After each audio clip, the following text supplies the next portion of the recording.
Good day everyone, welcome to my channel. So in this video guys, we will talk about what is cyber libel is all about. Before we start, I would like to say thank you so much to all my viewers, silent viewers, and supporters in my channel. Thank you for watching my videos. If you are new with my channel and then you like this video, please hit the like button. Don't forget to share and please support my channel guys if you are new by clicking the subscribe button. So let's begin.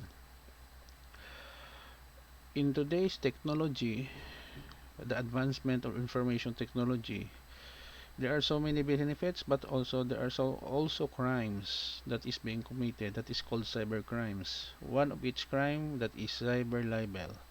So what is cyber libel is all about? Cyber libel is the act of spreading false information about another person, group or organization through a computer network.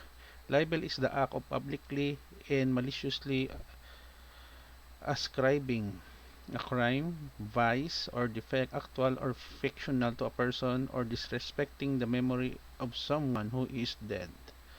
So that's it guys, no? So we have to be careful in everything that we post online, especially in the social media. Think before you post, no? So to avoid cyber libel. So that's it guys, no? So we know already what the cyber libel is all about. Thank you so much guys for watching. I hope that you have learned something new in this video. If you like this video, please hit the like button. Don't forget to share.